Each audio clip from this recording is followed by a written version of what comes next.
All right, welcome back to NXL. We just passed through a WNXL portion of the day. I am here with Mike. Mike, want to introduce yourself? Yeah, I'm Mike Jeffrey, former coach of Baltimore Revo. This is my last event with the team, and New England proud boy, not the political organization, just proud of my boys in the quarterfinals here in semi-pro. Preferred Mob taking on Leverage, another Northeast team here. And we're going to see New Jersey Jesters taking on P-Mob, Leverage versus RC SEADOGS.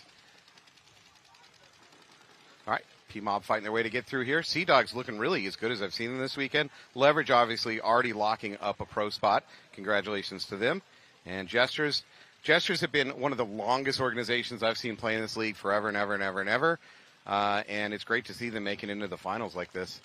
Yeah, that's a legacy franchise there, always fielding good teams, really impressive. And you love to see names like that sticking around in the divisional ranks. Picked up a couple Russians. Really? On the roster? Yeah, that didn't hurt. That didn't hurt Jesters. Preferred Mob going 4-0 in the prelims. Starting line with Alex Rosati, formerly of Impact, John Derula, Matt Kilbashian, Sam Lana, Harrison Gross. And Harrison Gross. Coached by Noel Tran.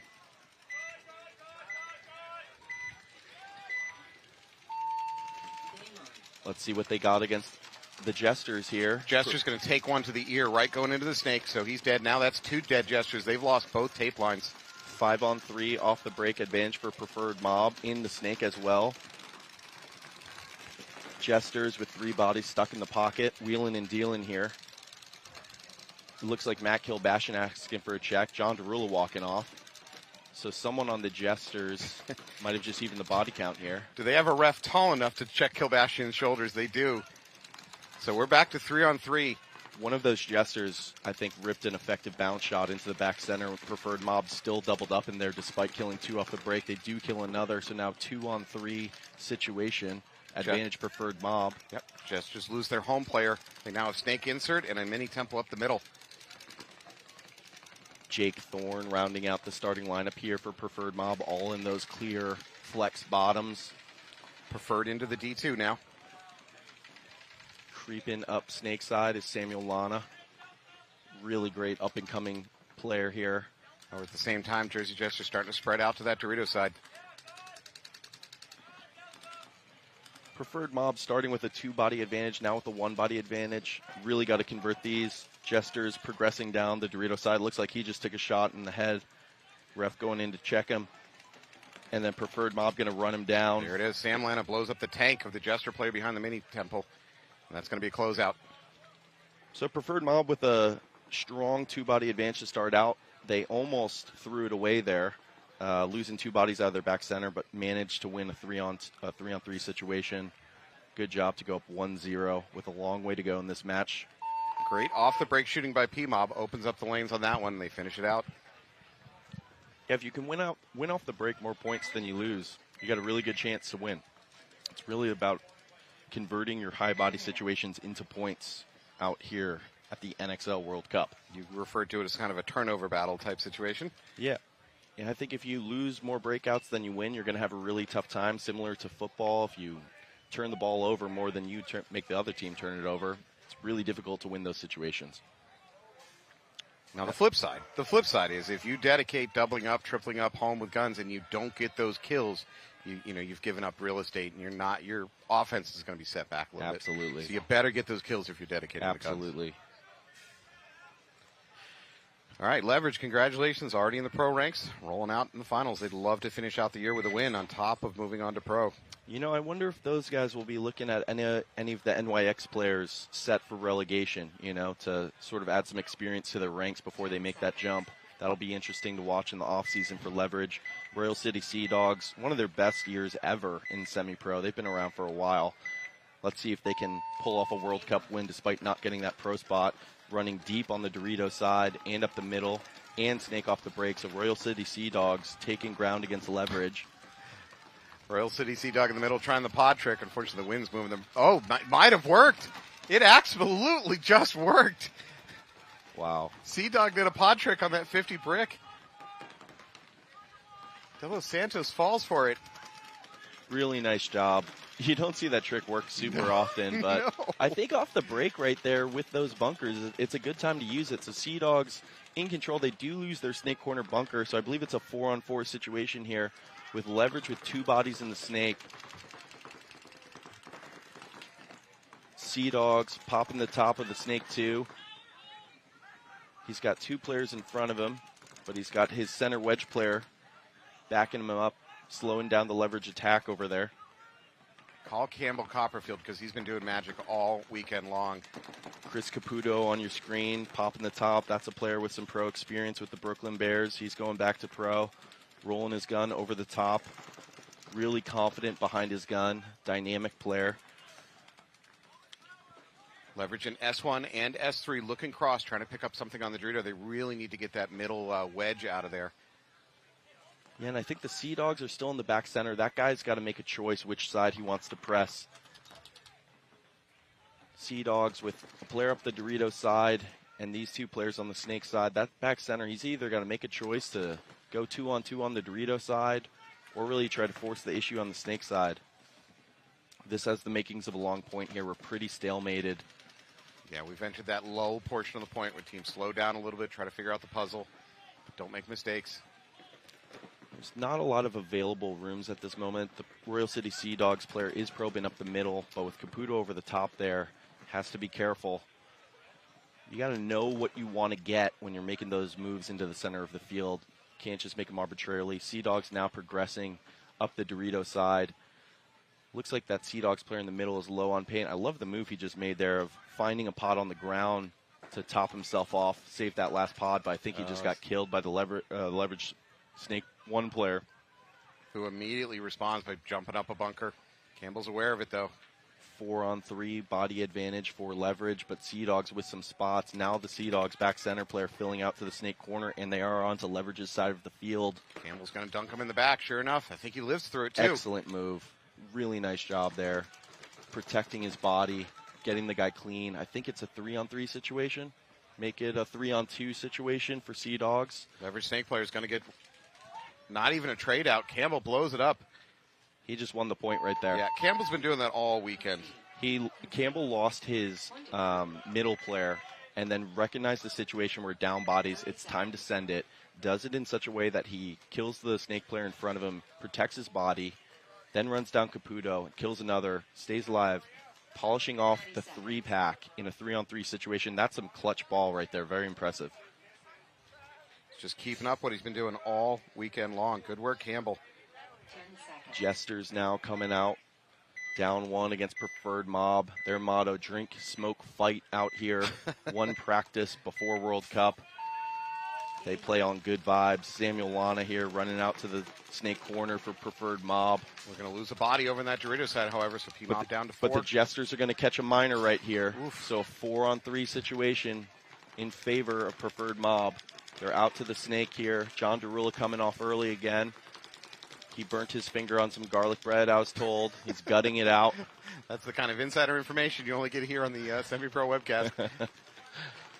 Here comes Samuel Lana, though, feeling no pressure and feasting on that center Aztec player. Blows up the middle. Now he's hunting that baby Dorito in the corner. And he's done. Really nice point here. Preferred Mob going to take a big 2-0 lead. Well done, P-Mob. Really quick points. Again, off the break shooting. Yep, winning that off the break battle and getting wide on the snake side. The Jesters have not been able to get wide snake way. They lost their player trying to get out to the snake side, Aztec, and he drew a minor. That was curtains for them. Preferred Mob, Matt Kilbashian, huge gun out of the back center. He's tall. He can shoot over those center 50 bricks, no problem. And the shot is on here on the Lone Wolf field for Preferred Mob. Walking into the pit, or walking out now, we see Leverage and SEADOGS. That's a quick turnaround after a long point for them. Sometimes you try to catch your breath in this Florida humidity, and so one of those teams is going to take their time out very early in the match. So I'm going to make an argument for the Jesters kind of falling into a game plan that I've been recommending all weekend long, and no one listens to me, and that is send more bodies up the middle. Jesters are struggling to get players to the outside without getting clipped. Getting up the middle has been fairly easy on this field and dominant, especially in controlling the snake from that brick on the side, so why not do it? I agree with that. I think if you can't get wide out there, you do need a player either the first or second wedge at least, just to make sure that the other team's snake one player can't come crawling down at ease. This is a snake where you need to be fully flat on the ground with any center presence to make moves forward.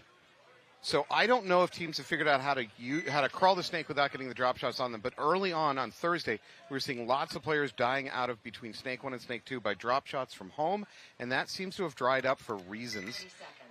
I think that it's just a difficult athletic thing to pull off, being fully flat in the earth in this heat.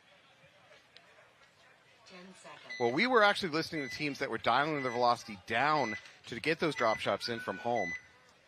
Clint Moore of Baltimore Revo loves that move. Game on. Chris Caputo going to float out for leverage to the snake side. They also get into the snake 1 off the break. I don't think they shot anyone for Royal City SEADOGS, but leverage developing nicely here off the break. All 5 guns up and wide on both sides. Campbell up into S3 for SEADOGS. Leverage. Now moving up the Dorito side to that Dorito side tower, matching the SEADOGS player. See 4 bodies on your screen here.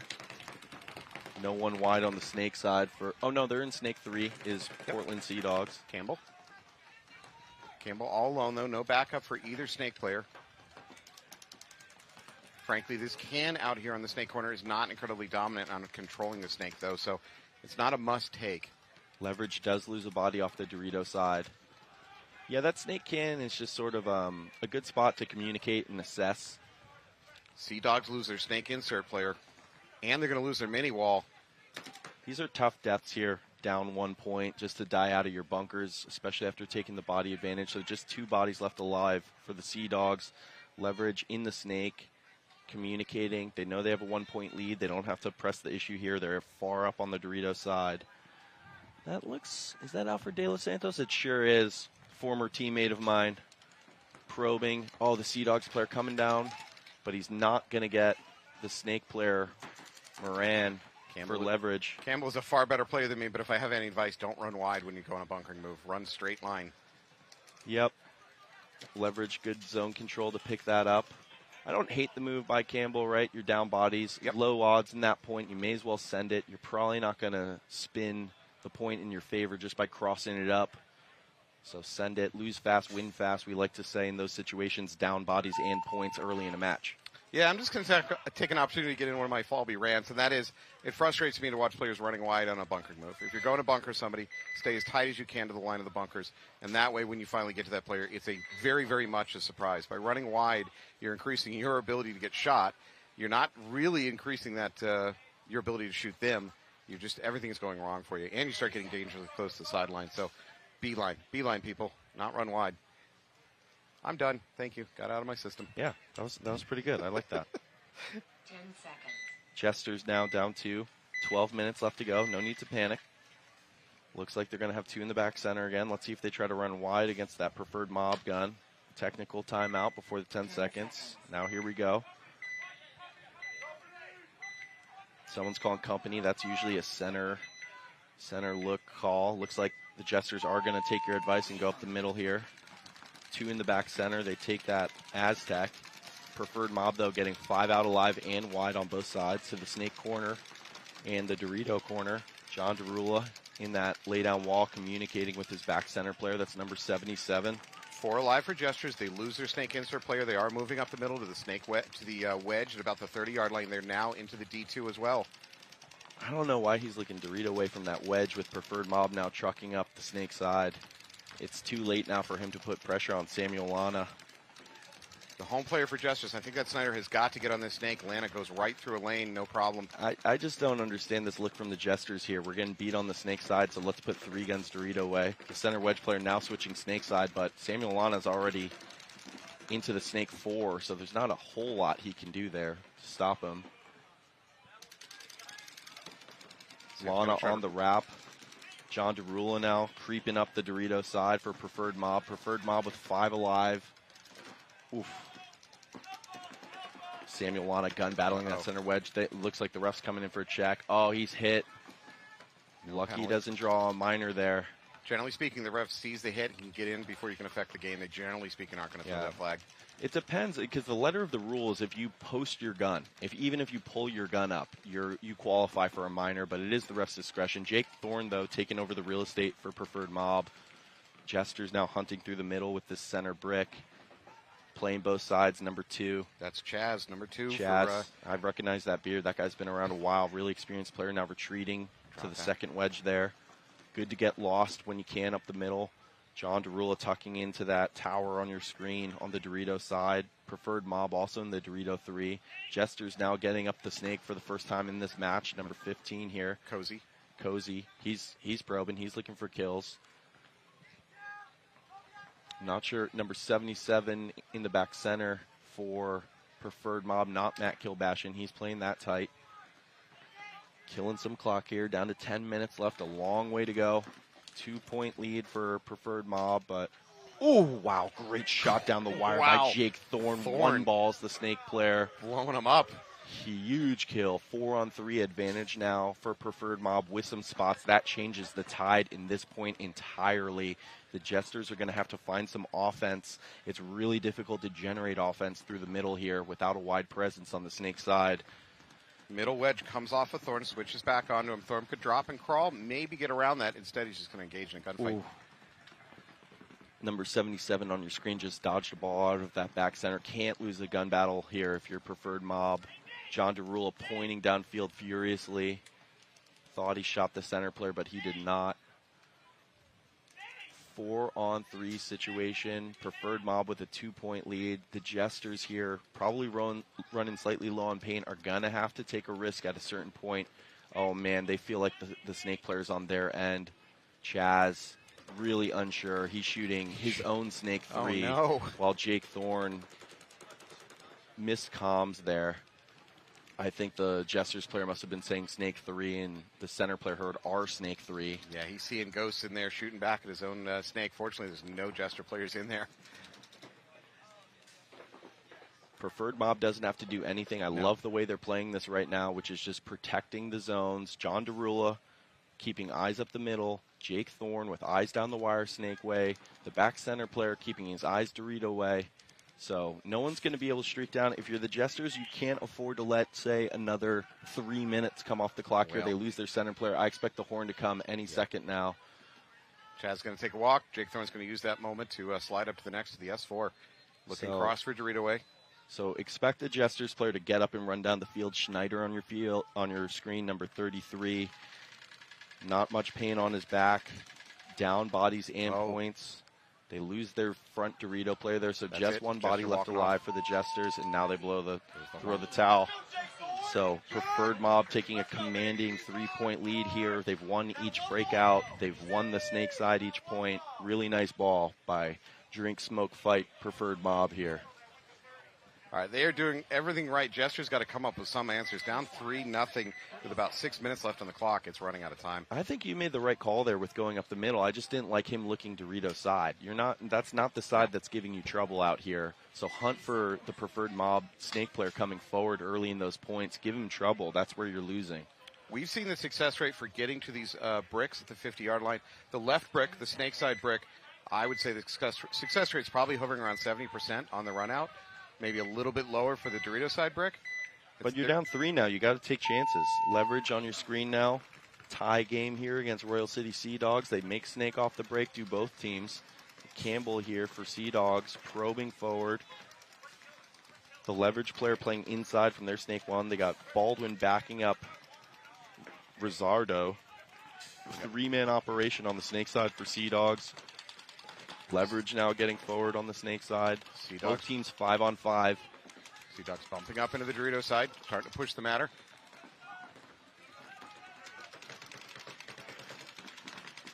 Chris Caputo backing up his snake 1 player. Alfred De Los Santos making moves up the Dorito side. SEADOGS in snake 3, shooting inside.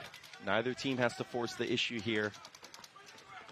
First team to lose a body will be at a real disadvantage.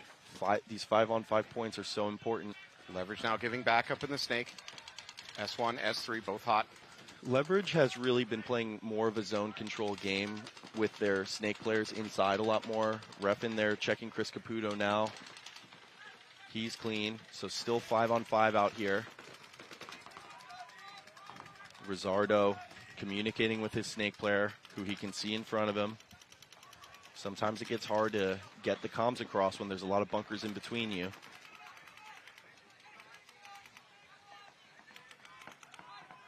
Stower up at that Dorito 50 for SEADOGS now. Looking across that, 50 doesn't have great shots.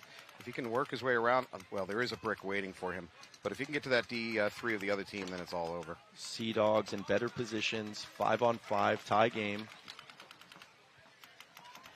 Rizzardo looked like he wanted to go forward in the snake for SEADOGS for a moment, but he's going to think twice about it, shoot inside for a little while. SEADOGS player on the Dorito side backed up into that 40-yard line Dorito. He's probing for shots. Leverage all playing tight, not giving them much to shoot at. Good understanding of the field here for Leverage. No need to panic with SEADOGS taking the spots, applying pressure, but no free kills available out here right now for the SEADOGS. This 5-on-5 could go a bit here. 8 minutes on the clock. Probably you're going to see paint become an issue before anything else. The clock isn't quite there yet, but these teams got to be starting to run low. Yeah, I like it. Rizzardo's got plenty on him. Rizzardo's doing well. I expect to see a pod making its way to the backfield from Rizzardo to Yeah. one of his support players in the next minute or two. I mean, next level play, if you know you're about to go launch and bunker somebody, you might as well drop a couple pods on the ground and go. Everything locked up here. Neither team has a free move down the snake side with a player in front of them. Neither team has a free move up the Dorito side with two players in front of him. That's Moran attempting to set a trap. He's been locked onto the outside of the snake for at least 2 or 3 minutes now. He's just daring Campbell to come out and fight with him. Both teams with a 3-man operation. Focus snake way, 2 guns Dorito way. The difference is that Leverage is keeping eyes on the snake from the laydown wall on the Dorito side, and Caputo and the snake one is inside, whereas the SEADOGS have their Aztec-looking snake way, and their 2 snake players mostly inside. Looks like I hear the SEADOGS asking where's the last body. They know it's a 5-on-5, but they only have located 4 bodies. That's because the Leverage players crept into snake 4 now. This could determine the point, this battle on your screen here with both players in the snake 4. Now SEADOGS coming forward, adjusting his pack. Shadows are a huge factor here. If he sees this shadow come out on that wire, the SEADOGS player will have the first move advantage, but you can feel the Leverage player sensing a threat nearby. It's amazing the spidey senses that factor in here. Baldwin is setting a trap by putting his body behind the 50. Nope, now he's going to slide forward. Now we're going to have a poison situation. If one of these guys can get a clean kill here, it's going to change the momentum in this point entirely. More likely, I think they'll trade, but you never know. Generally speaking, there have been trades over here. The SEADOGS player looks like he wants to jump inside and shoot that Dorito tower and then bunker the guy in front of him. If he can pull off that move, it's a 2-for-1. Well, he's got the mini wall locked onto this side, so Campbell wouldn't get very far if he decides to go highway. Right, but he can look inside and get a kill on that tower, and if he can whip his gun around and trade with the player in front of him, that would be a 2-for-1 trade. That's what you need here for the SEADOGS. Let's see if he can get it. True. I think he's just going to take the trade. Goodness gracious. It's such tension here with these players right next to each other. He's going to hear his gun shoot right now. Yeah, it is. Might be the trigger that Campbell needs to go. Oh, my goodness. I don't think either one of them knows the other's there. No.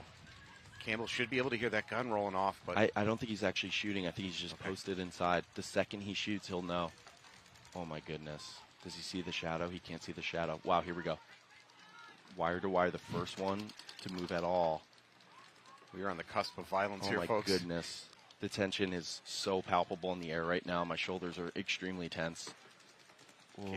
Whoever shoots first gets... Ooh, comes over the top. I don't think he shot him. No. Now he's going to come around the wire. I think that's a trade all day. No, Oh, they throw a minor on SEADOGS. And they throw a minor on Leverage as well. So it's going to be a 3... Oh, no. That ref was just confirming it. So yeah, the SEADOGS get the penalty. The refs throw flags in unison on this field. Wow. The problem is that Campbell's backup player was shooting him, so this kind of covers up whether or not he was hit first when Campbell went over the top. So any evidence of Campbell being the victim on this one kind of got erased on accident. Yep. And SEADOGS losing their front Dorito player as well. Caputo does not know they're down the wire, Does though. he catch him? I don't think he caught him. I didn't see a ball break. Oh, that might be on the hopper. Minor. Yeah. Hopper, I take it back. That Oh, my might be a hopper hit. goodness. Everything's breaking down here. The SEADOGS have one body left alive. They've lost their other two. I don't know if Leverage has anyone left on the Dorito side. Things got crazy there with both teams getting minor penalties. I think we're in a one-on-one here. Yep. Leverage has a Dorito player. SEADOGS have their Snake player. I think it's a one-on-one. Chaotic point here. Both teams receiving minor penalties. Issue might be paint. I see no paint left over. He is picking up paint off the ground. Oh, no. Yeah. SEADOG is in a desperate situation. He's looking around at pods. Really nice job. That's awesome. Pods. That is awesome. And now the Leverage player is going to launch. Ooh, it's Alfred De Los Santos on the Dorito side. Both teams edging toward the buzzer here. If Alfred has any paint at all, he has a huge advantage. SEADOG needs to just start working his way to the buzzer. That's his best chance here. He can't win an elongated gunfight. Alfred comes up to that brick on your screen here. He's going to take his run. I don't think he's going to get it. No? Oh, he got it. He got it. Yeah, there it is. Smart play. Let's see if he's clean. Goodness gracious. I didn't hear Alfred's gun shoot. That was one of the wildest points I've seen out here at any level. That was awesome. Wow. And now we can hear the preferred mob guys wolfing it up. Wolfing it up. Congratulations, SEADOGS. That was a hell of a point. In their Deer Hunter Realtree camo jerseys. For Golowski, I love the fact that he wisely realized, look, I'm out of paint. I'm not going to win a long gunfight. I got to go for the buzzer. That was really impressive field awareness. First, to scavenge a pod on the ground to get a few balls, to pressure De Los Santos, because Alfred wanted to run down and get the buzzer. Just putting a little paint in the air made him think twice about it and come in for the gunfight. And then the SEADOGS player manages to hit the buzzer. That was excellent, excellent heads-up play. After a long point in this heat, that's you know, sometimes it's hard to think to process all those factors. But he did a paintball sterling players job are like there. salmon trying to swim up a stream. You give me a chance to gunfight, I'm just going to like get lost in the thought and gunfight. But he had the sense to stay on top of what the game situation was. Pretty much a must-win point here for the Jesters. Down 3 with 8 minutes left. Down 4 is a really tough ask. Mercy rules 5 points out here in Mercy semi-pro. rules 5 points out here. P-Mob should go in a bit of a clock kill here. Yeah, the hold play is always tough, especially on the way the fields are designed. You do want to be wide. They do get John DeRue. I can't see who that is. I think it's Alex Rosati who got wide on the Dorito side for him, and they have Samuel Lana in the Snake again. The Jesters just have been unable to shoot preferred mob, who has gone Snake on the break. And now they're trapped in a double up at home, which is not a place you want to be on this field. Really good job by Samuel Lana over the top of the Snake, not allowing a fill. But now the Jesters, as he's crawling, do get into the Snake. So they have the center wedge, the furthest one back. Preferred mob reinforces the Snake. They got 2 in there. They're going to allow Lana to start moving forward, do some work. Probably looking Dorito side immediately.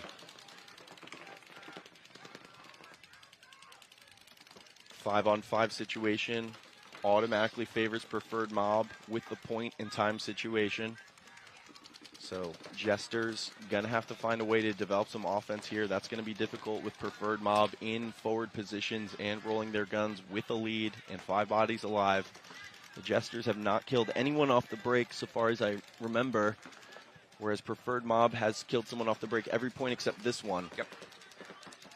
Reading body language, though, Jesters don't seem to be trying to push the matter. They seem to be willing to let it sit a little bit, see if they can find preferred mob making a mistake, try to counterpunch off of it. As long as you win this point in the next 5 minutes, you're okay for the Jesters as they move into that second wedge there. He's going to have his gun inside. I don't love that. That's Cozy shooting Dorito side from that middle wedge. And the Jesters lose a body up the Dorito side there, making a fill forward. So it's a 5-on-4 advantage for preferred mob. Huge advantage given the time and point situation. Jesters are going to have to find some offense. They have 3 guns devoted Snake way. Still in that back center. Jesters have not gotten out wide behind their Snake player at all this match, whereas preferred mob has. Jester player walking off from that Dorito side, though. Samuel Lana is playing with a lot of freedom over here for Oh, I can't see if that's Lana, number 20. I believe his Cozy is in trouble here if his butt pack sticks out. Another body inch. walking up for the Jesters from the Dorito side, so just 3 bodies left alive and no one on the Dorito side. That Dorito side wide open for Preferred Mob, and they're in the Snake. I mean, Preferred Mob, there's no reason why they should lose this point now. They just got to roll their guns and make the Jesters take a extremely improbable move forward. This is Gross. He's going to blow up later. Cozy, sure enough. Harrison Gross, great player, former college football player. I was calling him Samuel Lana all this point. That's Harrison Gross. Yes. Good to see him back in paintball. Extremely skilled. They killed a Snake player. Preferred Mob is going to take a 4-0 lead in the quarterfinals here in semi-pro. Drink, smoking, fighting, Preferred Mob approaching a mercy rule victory. For Jesters, nothing is going right here. They're not able to get to the bunkers they want. They're losing too many gunfights early. They're going down in points. P-Mob immediately pushing up, especially Snake side, and just tightening that noose on them. Yeah, P-Mob getting whatever they want, wide on the Snake side off the break, shooting well off the break, and then really developing nicely after that. They've been playing great situational paintball, too, not forcing the issue, but getting into the spots and letting the pressure build, and the Jesters have been falling into the traps.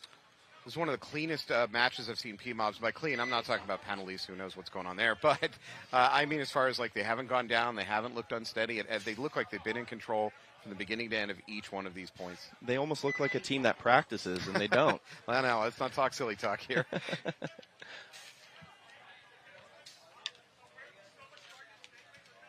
All right, Royal City SEADOG with a slim lead, 3 minutes on the clock. Wow. That's too much time to just go into pure clock kill mode. They're going to have to push at least to disrupt the offensive leverage. Yep, leverage has plenty of time to develop. They go Snake off the break with Caputo and take that center wedge with Alfred De Los Santos. They get up to the Dorito side. Ref running in to check their Snake Aztec. Royal City SEADOGs lose a player on the Dorito side, though. He's going to take a walk early. 5-on-4 advantage for leverage. So leverage now with the one body advantage down 1. Really want to convert this point. Need it the longer the time goes. Get another body in the Snake here. They got the second wedge looking Dorito way. Royal City SEADOGs, though, in the Snake with a lead, and the Snake side wedge, or the second wedge looking Snake way. Rizzardo working the Snake for Royal City. They're giving Campbell a breather. Slides up to the S4. If he looks across, he might have a butt pack open at that middle wedge. Is that another body walking off for SEADOGs? Are they down to 3? Yeah, I believe they're down to 3. So 5-on-3 advantage for leverage here. We're approaching 2 minutes. Plenty of time with the body advantage. If they can get the Snake player off the field, they'll win the point. Coming down now to leverage's end. I do like the move here, setting the trap for He can't know that, though. Now he knows it. He hears his center player die. Yeah. Kills Alfred out of the middle. Leverage doesn't know he's there still. But I don't think it's going to be enough. I think there's going to be a highway run here, and Rizzardo is going to get lit up in the back. Well, yep, now he's going to see him. There it is. Leverage going to tie the game with about one body left in that wall. He'll get bunkered right here. And so leverage going to tie it up with about 1:15 left on the clock. Wow. That's going to be a dramatic point here. These two teams at this level, minus a flag, will likely go to overtime. Yeah. Minus a flag or total domination off the break. Yep. I think in this situation, if you lose 2 bodies off the break, you have to blow the horn immediately. Yeah. It's a terrible call to have to make because you want to trust your 3 guys to hold out the time. I think if you could take the stats on it, if you talk to Pat McKenna of Paintball Stats, the conversion rate of a 3-on-5 hold with a minute left is probably around 10%. But now we're jumping back into Preferred Mob and New Jersey Jesters. Jesters trying to fight off a mercy rule win. And Jesters get away with an overslide into the can. They are going up to the Dorito side brick. But Preferred Mob loses 3 bodies off the break. Carter Peckinpah with his mullet, with his weed leaf mullet.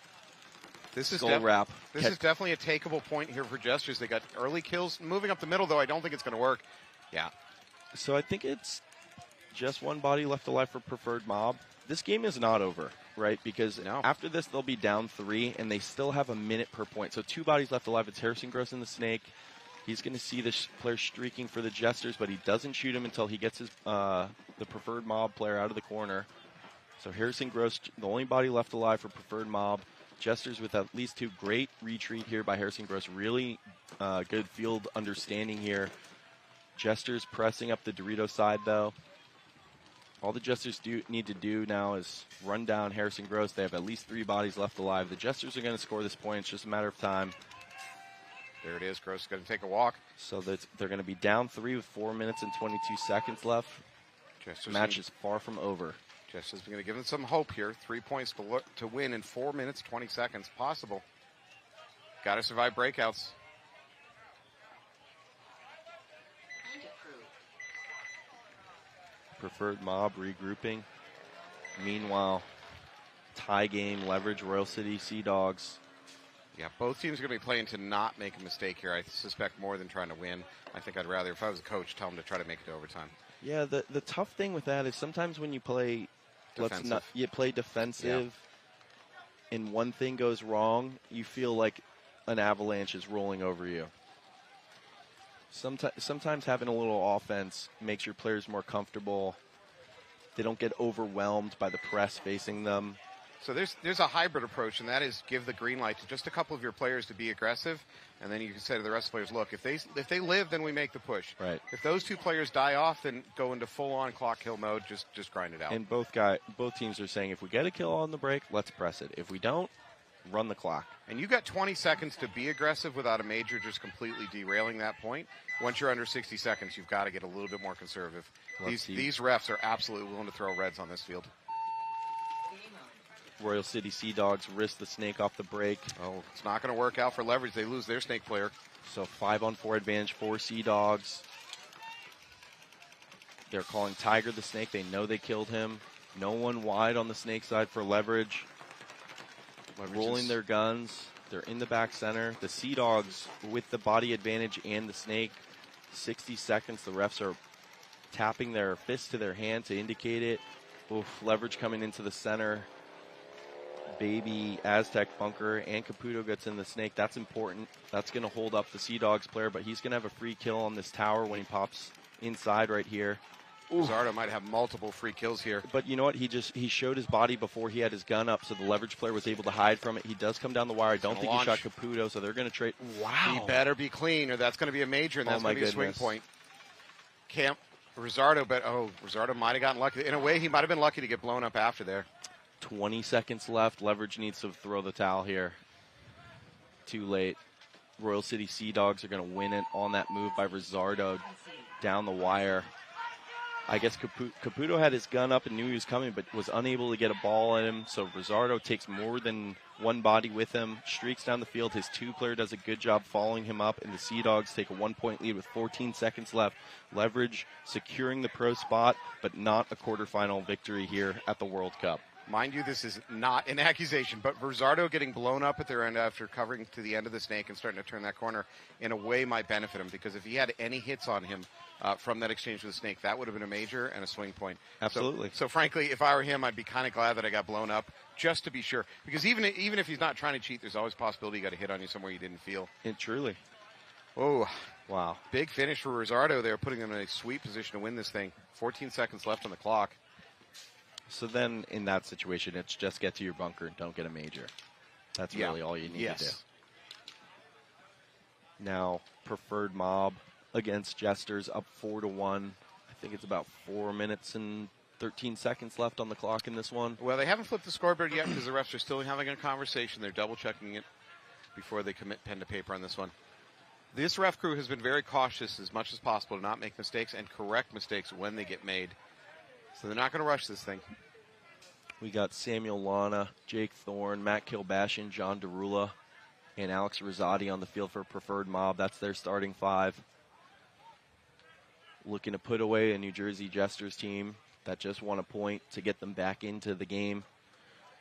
You know, it's really, you want to have at least 1 minute per point when you're trying to make a comeback.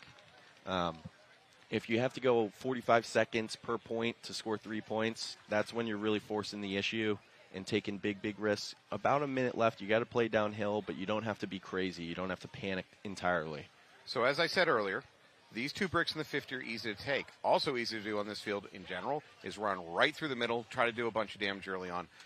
So there's absolutely possibility for chaos on this particular layout because of this, and I'm just going to call it a maze of bricks and wedges up the middle. Yeah, I agree with that. And Preferred Mob has also done a great job shooting the wide snake player for the Jesters. So, and the Jesters haven't shot the snake player at all for Preferred Mob, so you're really not going to get the opportunity if the guns stay the same to just truck down that snake side. So then you got to find other opportunities to generate chaos and then give the opportunity for the players around the chaos to capitalize on it. Yeah, and this is not an endorsement. Just be careful the way I say this. By generating chaos, what you can also do is somewhat overwhelm and short-circuit the ref's ability to deal with the situation, and it increases your chance of one of your players who might be playing in the gray to get away with some stuff. Yeah, it's the fog of war settles in on the Yeah, points. there you go. And shiesty things happen. Yeah, yeah. Ref's still talking about that previous point. So this is interesting too, because in Florida sunshine and heat, this will affect the breakout. That paint is getting warm in their hoppers. It's humid out here, so there's more like the chance of a bounce off the break increases the longer this delay goes. Paint management such a factor at every tournament, especially when humidity is out here. Keeping it brittle enough to connect that first ball off the break and have it break on the player, so important. So the Jesters, having lost more than they've won off the break, this delay definitely benefits them, I would say, over Preferred Mob, whose break shooting has been superior. Looks like the refs are coming back out now. Ready to get this other set rolling. Preferred Mob, 4-1. Calm in the pits. See Bert Runowitz getting his mask ready. He hasn't seen the field yet, but he's staying ready over there. Noel Tran, always calm, always sweating. They got Nick Soncini, one of my favorite paintball photographers, helping out. He was at the paintballers booth all weekend. Dean Carlton, one of the best owners in New England paintball, in the pit watching his boys. He takes great care of those guys. And now it comes in. The Royal City SEADOGS point is approved. So they do have a 1-point lead there. Now 25 seconds coming in here. 4 minutes and 21 seconds on the clock. Preferred Mob up 3. Jesters still with a chance here. Can't really afford to lose any more points. Do have time to develop offense. They don't have to play panic ball out here. Well put. And let's see if both teams get out wide. They do. Big. Oh, ref running in on the Preferred Mob Dorito corner player. And Jesters taking your advice and going up to that snake side brick. Finally, someone listens to me around here. They get out to the snake corner as well. That's the first time we've seen them wide. It looks like the ref is going to pull the Preferred Mob player in the corner there. Does he get a minor as well? I do not see another body being pulled, so I think it's just him. So 5-on-4 advantage here for the Jesters. Samuel Lana getting into the snake now for Preferred Mob. That's critical. Jesters with their snake player. Oh, they come onto the Preferred Mob side. That is not going to work. Lana blows him up. That's not a good read there. You got to know that there's no snake player if you're going to try to make that move. They lose their snake player and their Dorito player, I think, at the same time. And P-Mob loses their snake insert, but they refill it from that double up home. Good job. They lose 2 players. I think it's a 3-on-3. Samuel Lana wrapping the snake. I don't know if he knows there's a snake corner. He doesn't, but he's able to tuck in. Jesters onto his side of the field, though. They're going to polish off the last 3 bodies from the Dorito side. So the Jesters are still in this. They're going to be down 2 with 3 minutes left. They're going to roughly get that 1-minute point that they were looking for. Yep, they have 90 seconds per point here. But to string 3 of those together back to back to back is a tall ask, so it is not over yet. Yeah, if you're Preferred Mob here, you just got to reset. Still got a 2-point lead, but the momentum has swung in the other direction. Lost a body off the break and then just lost bodies out of bunkers after that. They had a player in the snake who was playing it perfectly. I'm sure Noel Tran will tell him, play the situation, keep rolling your guns. To lose a point in 1 minute like that for P-Mob, the worst part about it is it wasn't a flag that caused that. It was just a flat out that lost it. Correct. Jesters may have discovered something going up the middle. Did success. However, he overextended himself. That middle player for Jesters got himself blown up by Lana. Now, Leverage Seconds.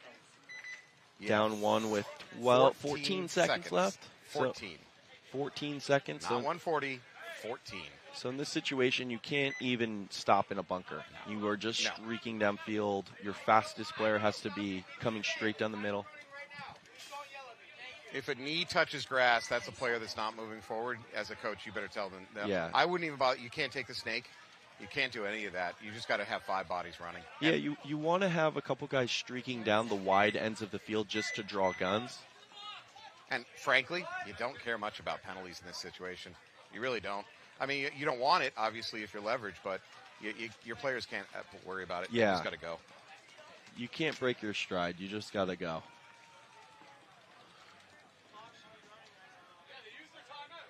Clock should be running the SEADOGS. The SEADOGS are upset. Wow. Yeah. SEADOGS upset. They think that Leverage has gotten 2 timeouts here instead of 1. And the scorekeeper doesn't like their attitude. Well, you get to send a representative over here to interact with the head ref. If you have extra players yapping, that will end up being a penalty. And You know, who likes to look and see 4 people yelling at them at once? That's not yeah. a nice experience. Yeah, pick one representative to yell at your head ref. Yeah.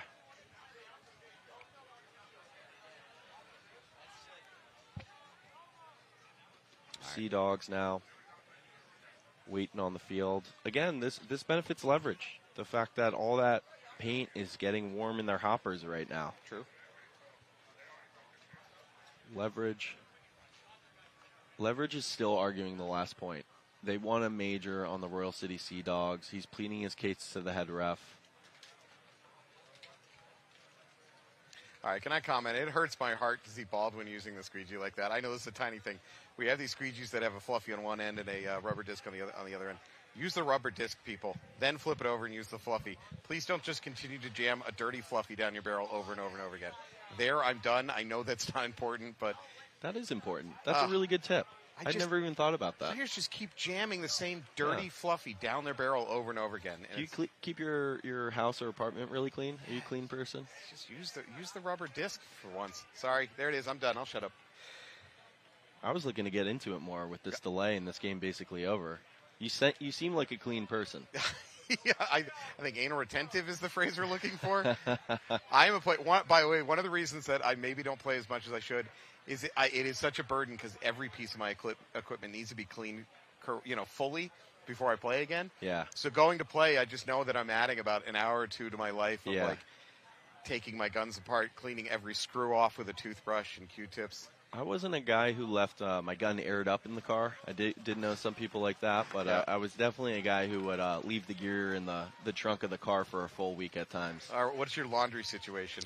My laundry situation? I mean, the guys that believe that it's bad luck to even wash their playing pants. I mean, I used to not really do it out of laziness more than anything, but now I prefer clean stuff. I don't really like a lot of the paintball pants out here. I wear some Nike rock climbing pants. Oh, really? Yeah. They're durable because they're rock climbing? They're durable, Yeah. drawstring, light, no frills, slide well on them. They wear well too. Again, old. I love the Chigo pants from Smart Parts back in the day.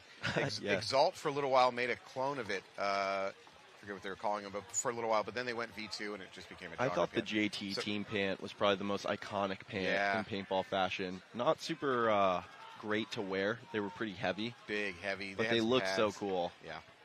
Excessive in Dynasty wearing those back in the day, that rivalry. Let me tell you, I have absolutely cleaned eBay out of any Exalt pants, version 1 Yeah. Exalt pants. I hunt it and just stockpile them up whenever I get a chance because they're out of production. You will not outbid me for those. Just don't even try. So Leverage is really just going to sell out on this argument here because it's their only chance to win. This is part of paintball too. Having guys who know how to win these arguments. I don't always have a lot of faith in the authority figures out here at the paintball field, so I tend to just accept it probably more quickly than I should. That's been a flaw of mine as a coach through the years. The other thing I'll recommend is that everyone should read the rule book. It's only 33 pages. Yeah, it's not that long. I About read it 8 of multiple them times. are relevant to you. Yeah. And all those rules should be known. Yeah, you're right. There's only maybe 8 that are really important. You can Yeah. kind of ignore the rest about field size and what color the Yeah, lines need to be yeah. painted. You can just skip right over that stuff. But it's shocking how few people know what the definition of a minor and a major penalty is. Some Very people true. will still call like, oh, it's an obvious hit, that's a major. Yes. No, a major is only if you shoot someone or pass multiple bunkers. Yep. Those are the besides the gun penalties. Now, you're speaking the gospel. Please preach on it. It stuns me how many players don't understand the basic rules. Yeah. I mean, experienced players. Players have been doing this for a long time. The other one is the swing point rules, right? If a major pulls the last body that you have alive, it's a swing point. If Yes. a minor pulls the last body, it is not a swing point. just It's a a no no point, assuming the other team has no one left alive. Right. I got burned at that coaching the New England Hurricanes back in the day at a tournament where they enforced a swing point that we did not deserve, and it cost us on Sunday. You know, but there's no losing. There's only lessons out here, we like to say, when you've lost a tournament. Well, I'll give one more argument for not extending into arguments with the refs or whatnot. I think at a certain point it becomes distracting. Totally. If your team is just sitting there endlessly carping about how screwed Yeah. they're getting, it takes their focus away from playing. Yeah, you got to move on. You got to focus Yeah. on what you can control. In this situation, Leverage has nothing to lose, right? They're not worried about pissing anyone off because either they get the swing point and they're still in the tournament, or they don't, and it's over. And next year they're going to have different refs. They got the pro field refs who are they're very impressive, the pro field refs, what they catch. I'll often see things live and think, oh, that's got to be a major, that's a minor, they got that wrong. When I go back and watch the tape, it's like they're right No. 95% of the time. Yep. In the hardest game to referee. So I don't know how much you've been here this weekend, but this ref crew, who I think is also very, very impressive, one of my favorite moments, and it's not going to sound good at first, one of my favorite moments is when they threw a major and started pulling bodies from the wrong team. Oh, my which goodness. is a huge. But here's why they redeemed themselves. They actually said, they went back, looked at the footage, double-checked, had a conversation, and said, we screwed up, and they fixed it. And I've How'd dealt they with a lot. fix it? They went back and said, look, we're going to put these bodies back on the field. We're going to, I mean, they literally undid time and they fixed the situation. Yeah. I've dealt with a lot of ref crews that have just went, no, don't admit that we got it wrong. Just move on. Just move on. Just Don't move on. Yeah, they're not Just willing get to to do it. the end of the day. Yeah, that's a great point. Admitting your mistakes is such an important part of growth. A lot of people aren't willing to do it, and they get trapped on plateaus as a result. A lot of ref staffs, they just fear that their authority will get undermined if they admit to a mistake, Yes. and they have to maintain that air of Yes. infallibility. Yes. But this ref crew is confident enough to say, no, we made that mistake. We're going to get it right. We're going to fix it. And shout out to Bob and Comp Sports for having this webcast, livecast out here. That's what allows those reviews to happen. If you can't review it, they're certainly not going to admit the mistake. No chance to it. Then we're living in the unreliability of memory.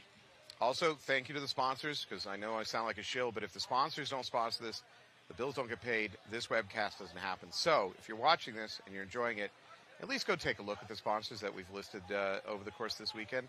They really are. We are trying to keep this up and running, and we have to use your help. Support our sponsors. They'll support us. That way you get to watch paintball well at work. You going to be back next year? I believe so. If they don't find somebody better than me to take over the mic, you can go away now, Mike. Now, I have said I'm doing this for fun. As long as it's still Yeah. fun, I'll keep doing it. Yeah. It's hard to do it for a whole weekend. It's 4 days, 10, 12, sometimes 14 hours straight. Yeah. But I'm not going to complain too much. I'm sitting under a tent with a mic. Yeah, sure. But the production crew that's out there actually on the field getting shot, you got to give them some credit. For sure. They also have day before and after. I've been out here with them literally on the field like this, hand digging a trench to lay a cable after dark because we're trying to get the broadcast ready for the next Wow. day. So what these guys have to do to get this thing ready is it's a grind. Shout out cameraman Steve. I saw him around. That guy does a great job. Yeah, he's becoming a little celebrity. Yeah. But I will, even though you try to deflect my compliment, you got people blowing you up complaining about not knowing or mispronouncing their name. You're trying. There's what? How many semi-pro teams? 30. Yeah, something like that. You can't even hold that many names in your head.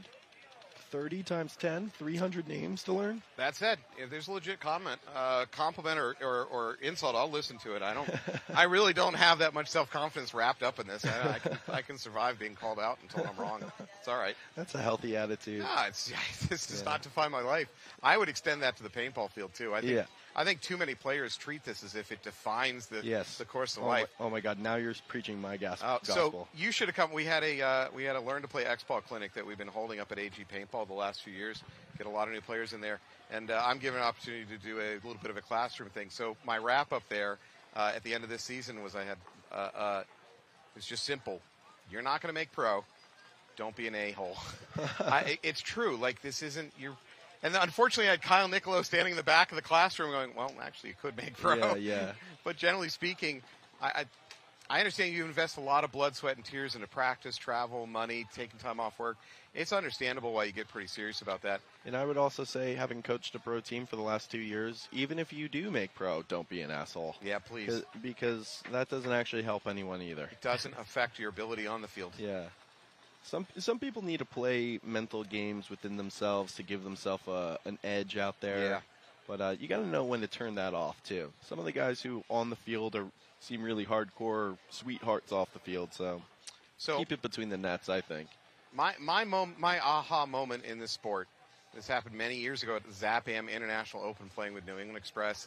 Once again, we put our hands in the middle, 10 guys. Somebody starts screaming about, we're going to run down the field. We're going to rip their heads off. We're going to kill their wives and children. Nice. I mean, one of those just like crazy blood thrust speeches. And I had this moment of zen where I went, why are we doing this? Do you need this? I understand the aggressive mindset. Yeah. But do you need that level of like, are you afraid? I don't know. So from that moment forward, I've really worked at when I play, and I don't play at this level, but to be as calm as possible in the field. Yeah. Just calm. You can make way better decisions on a bunker if your mind isn't flooded with adrenaline. Absolutely. I mean, if you watch even the guys who play the front positions in pro, I'm talking Mouse, Billy Bernaccia, these guys are extremely methodical. Mm-hmm. They're not raging. They're not letting their emotions overwhelm them. When they communicate, they sound so calm. So even those guys, because I feel like front players tend to just be like crazier and more savage at heart. Yeah. Because they're just getting into the trenches all the time. Yep. But you're right. Keeping a cool head. Shout out Headspace app. I tell so many players to get into meditation. Learn to control your heart rate and your breathing in the course of your thoughts. 15 minutes a day, usually at the beginning of the day? Yeah, I'm at 15 minutes a day. I don't even use the app anymore, but start the day off with that. Feel very centered. Feel like I can notice the patterns of my thought, which ones are useful to me, which ones are not. I've heard a number of CEOs saying the same thing during interviews. They said they do about 15 minutes of meditation a day at the beginning of their day to calm down, and they find themselves much more efficient to get through their day. Yeah. You can notice when you're wasting time, when you're bringing yourself down in your head. I think that's something that happens at paintball tournaments. Certainly when I was younger, it was something. Sometimes the doubt bug would bite you, and you try to push it away, and then it gets worse. So learning how to manage the trickier emotions like doubt and fear, that's what meditation's good for. All right, well, after this, we're done. We're going to move on to the Division III five-man winners A and B. They're going to be a best-of-3 format. So you're going to see. We're actually going to take a little lunch break. When we come back from that, though, we'll go into that. It will be best-of-3, which means may only get 2 games out of it. And then after that, we're going to move on into the playoffs a little bit further. I don't have them on screen, but I'm sure if you check your PB League app, it is there. So I think I'm seeing a ref watch the tape over there on the sideline. Mm-hmm. I think they're reviewing footage now to see if the Royal City SEADOGS player was in fact hit. So here's another thing I've learned doing the webcasting. You've probably figured this one out by now. When I talk to teams before they go on the field, I've stopped asking questions like, oh, how are you going to attack this?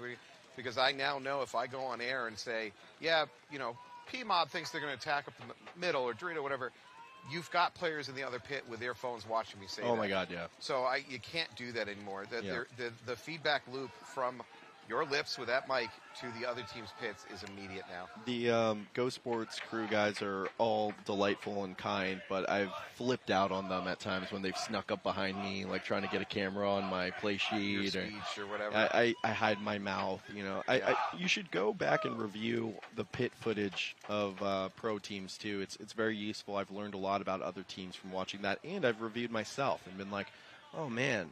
Like, you can hear me tell Kyle Bowen, snake off the break. Like, I know these teams have people watching. Yep. And to send a text message, perfectly legal. There's nothing in the rule book to say, like, oh, Revo's going snake off the break. Huge advantage. So I became cautious of that. We're probably not far from the day you're going to look up into the stands at the pros field, and you see a bunch of guys with the parabolic dish mics trying to pick up coaches speak like they do in the NFL. Yeah, absolutely. I mean, I'm sure the Russians would be the first ones to do that if they haven't already. Although they just got eliminated by Paintball Fit over there. Yep. Huge World Cup upset. Beautiful story. Paintball Fit officially the Cinderella of World Cup. I think they always have fans going crazy over there. I'm sure they'll be going extra crazy in the semifinal game. I had a minute to stop in at the HydroFit booth. I was talking to JD, old man of the team, and he was saying, yeah, we just beat, I forget who they had just beat. And he said, we got Russians next. After Russians, we're going to take on. And I said, wait. You've already decided you're going to beat the Russians. He's like, oh, yeah, that's already done. Yeah. I'm like, wow, that's confidence. I mean, he was right. He called it. So maybe I should get some horse tips off him, see if I can make some money this weekend. Predict the future. The past is not always an indicator of the future. You sound like one of those stock investing commercials. Past performance is not an indicator of future performance. Yeah, it's not. I mean, I know in professional paintball that has been the case for the past almost 2 decades of only, 6 teams winning in pro? Is that true? Yeah.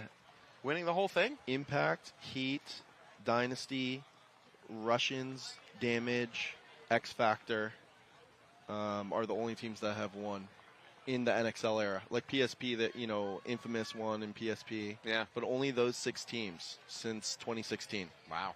Yeah. And so, they're the top tier teams. People regard them in a different way. I think a huge part of it is those teams show up to win only.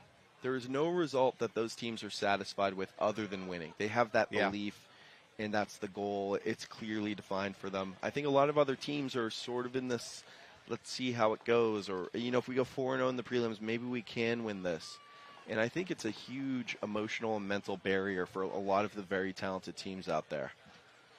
And also those teams have a monopoly, for the most part, on players that have been on, very winning programs, You want a deep dive stat? Yeah. This is real random. Deep dive stats. And I'm not going to name names. I was talking to a pro player within the last year, and he had some downtime, and I just said, wow, man, you're on the road all the time. You've got all these practices. You're flying to things. You're doing clinics, doing promotional stuff. I said, what percentage do you sleep in your own bed? Mind you, this player has wife and kids. What do you think his answer was? His answer, I'm going to go 45%. It was 30%. Insane. How do you have a wife and kids, and you're home sleeping in your own bed 30% of your life? Yeah, that's wild. That's the kind of dedication. What team was that person? Oh, off camera, I'll tell you that one. Yeah. I don't know. That sounds a lot of paintball. That's a little personal, so I'm just not going to say his name on air. Sure. I'll just give you his initial. No, I'm kidding. Yeah, it's a grind, and a lot of those guys have been doing it for decades. So, part of what makes it even more grindy is the money in this sport is not enough that all the pro players are just purely being pro players. Very few are. Yeah, they still need 9-to-5 jobs, and the ones that don't have normal 9-to-5 jobs, they're going to be hustling to do promoting paintball product, or they're doing sales work. The clinics, stuff like that. So it's funny from when I was a kid until today. One thing has stayed true. To some extent, if you want to move up to the higher ranks in the sport, you kind of have to have a surfer lifestyle. And what I mean by that is you're probably living in a bad apartment with a bunch of other dudes. You're driving a bad car. I'm exaggerating a little bit, but you can't get enough vacation time off work if you got a blue collar, white collar, blue collar job. So I'm gonna shout out a product here, which is Great American Paintball issue 2. I do the Art of Paintball interviews. The first one was with Oliver Lang, who totally fits that. Lived the surfer lifestyle, was a true pro. The second one I did my good friend Matt Derula. Sure. Because he's an interesting guy. He has a white-collar job at Guardian Life Insurance where he manages about 200 people. So he found this middle path to making it work without, he has to go to layout practices and sometimes take a work call. He knows that there's probably been teammates who question his effort as a result of that, but he's a top pro player on one of the top teams, one of the only 6 winning franchises, and also has a real white-collar job. It's not easy, but it is possible. Family at home? Family at home. Married with 3 kids. That is very difficult to pull off. It's very difficult to pull off, but I think that's why he's an important example in paintball. It's not. I'm not saying everyone should shoot for that, but there are ways to make a life in the sport without sacrificing the rest of your life. Yeah. Now, officially Royal City SEADOGS, after a long ref review, up 1, 14 seconds left. And then we're going to take another 2-minute break, and then we're going to go into an overtime match, in all likelihood. Oh, my goodness. That would be wild. No, I take it back. No. That would be wild if they managed to pull that off. I would give you 20-1 odds that this game is going to overtime. It's funny. I had Fragi sitting in your seat just a couple days ago, and I said, why is it these crazy end of the their success rate should be at 1%. Yeah. Not 10%. Yeah. It doesn't make sense. Yeah. Even a 10% success rate of these wild charges through the middle with 20 seconds left. There's something weird about this sport that gives you momentum for just like flying bodies. Reckless abandon is powerful. Yeah. You know, and trying to play defensive conservatively everyone knows that's not the way you want to win paintball. So I think there's that benefit for the team that has nothing to lose. Here we go, leverage. Don't blink or you're going to miss it. Leverage Full send. Here we go. Flying bodies. Taking no bunkers. They try to get a kill off the break. They're sprinting upfield. First dead leverage player, 2 dead leverage, 3 dead leverage. Yep, I think that's it. 1 body left alive. 4. Perfect execution there from Royal City SEADOGS. Going to move on to the semifinals and knock out Leverage, the series title winner. Congratulations, SEADOGS. You just punched your ticket onwards. That said, if you're Leverage, this isn't exactly a wasted weekend. You're going to move on to the pro ranks from here. Yeah, good job punching their ticket to the pro field for next year. Congratulations. And SEADOGS, I'm sure, feeling good. They were in the running for that pro spot, so must feel good to knock out a rival, even if they won't be moving up. All hugs and respect from those two teams. We love to see that. I really do. I'm such a softie, and everybody knows that, but I absolutely love this stuff. That's nice. That's nice. You know, these teams compete so often. You get to know these guys, even if you don't know them personally. You spend so much time, you know, trying to outsmart each other on the field. There is an intimacy in that. That's beautiful. And there always is a chance you end up on the other team for the year, too. Yeah. Don't burn too many bridges. So now we'll see who benefits here. I mean, I think that helps the Jesters to have that long reset period, right, down to. They can talk about what needs to go differently. We got Darula, Rosati, Nate, I can't pronounce his last name, Gross, and Jake Thorne on the field here for Preferred Mob, up to 3 minutes left. Jesters need to win 2 points. They need to play at 90-second pace. 1.5 minutes per point is what they're looking for to try to tie this game. They run wide, snake off the break. He makes it for the first time, but they catch a minor on their Aztec player. Good job by Preferred Mob shooting the short shot there. Jesters drawing a minor. Preferred Mob in full control now with Harrison Gross getting into the snake. The Jesters now in a 3-on-5 situation. Must-win point. Jesters down 2 already with the clock approaching 2 minutes. Jesters do have a glimmer of hope here. Snake player's going to push forward. There's nothing up the middle to really punish him for these snake crawls. He's just got to get past, really, essentially, Gross, who's not looking to the tape line, so he can keep up. He's going to engage with that mini wall. He's going to take him. That's a bad death by John Darula there. You got to recognize that their snake player is going to come forward and try to catch you sleeping, which he does. 4-on-3 advantage still for Preferred Mob. They're in the snake with Harrison Gross. All Preferred Mob needs to do is roll their guns and stay alive for another 2 minutes here, up 2. Even if they can kill a minute, they'll be in a pretty good position. Yep, if they can kill a minute. They need to kill a minute to be in a good position, and even then it's a little dicey. Yeah, I was just thinking, doing the math. I think 45 seconds is where I start feeling a little bit safe. Yeah, they're in good spots, though. As long as they can protect Harrison Gross down the wire snake way. Jake Thorne is behind him in the snake 1. Jerseys do move forward from that Dorito Tower to the D2. I don't know that Preferred Mob knows this guy's in the snake. Now they will, because he's shooting his gun down the wire. Harrison Gross feels the pressure. You should hear the audio, but honestly, there's no eyeballs looking down the wire. Oh, my God. If this Jesters player launches, he'll probably get 2 bodies. He's coming forward now. Gross. Oh, good instincts by Gross. Yeah, he checks the wire here. Spidey senses kick in. As long as he trades, Preferred Mob will win. He hears the gun. Bunker. He hears the gun. He hears it. That's going to be That's a trade all day. And that's probably fine for P-Mob. That's going to slow down Jesters. That's what you want. It's just 2 bodies left alive, down 2 for the Jesters. This is going Preferred Jesters' Mob won way. this game. Yeah, exactly. Look at the clock. Oh, they did lose another, but so did the Jesters, so it's a 2-on-1 here. Jake they're calling kill 4. They don't know where the body is. The Jesters are streaking down the Dorito side, but with 45 seconds left, picked up now by Jake Thorne. And he gets shot. Preferred Mob is punching their ticket. Jake Thorne and Nate Bruel, I believe is how you say his name. Really nice job. Jesters are going to concede. It's going to be too late. They're down 3 with just 36 seconds left. That's 10 seconds per point. Cannot be done unless Preferred Mob gets 3 majors. Looks like we're going to see a Royal City SEADOG P-Mob final here. Yeah. Oh, this is the semifinal. Okay, we're going to take a brief moment here in a minute. We're going to get a sideline interview. Ayo! All right, P-Mob up 5-2. 36 seconds on the clock, so that's essentially done. Yeah, this is game over, barring an extreme unforeseen circumstance. A gross major, multiple gross majors on Preferred Mob. I'm so soft. I'm rooting for everybody. Oh, yeah, Ethan Rowe taking the field. Love to see that. Great photographer and paintball player. Bert Runowitz taking the field, number 6. We're going to go to Nicole here with a sideline interview with SEADOGS. Good. Okay, I'm here with the Royal City SEADOGS, who just made a 1 against Leverage, which, I mean, pretty heartbreaking for them, but exciting for you guys. What's the plan for the next match? We're going to keep it composed, keep it simple, and come out swinging. Now, the next question is, are we keeping the same game plans? Are we changing it up? What's the game? You know, I think we're just going to keep on playing our ball, not go back to whatever they decide they want to play, and we'll just, do our thing. Yeah. Now, have either of you touched the pro field yet? Yes. Yes. Yeah. Have you? Yeah. Okay, great. Then I guess you guys will be comfortable out there, and we're excited to see you out there. Enjoy, and good luck. Well, thank you. Thank you. All right, thank you to Nicole with that sideline interview with the SEADOGS.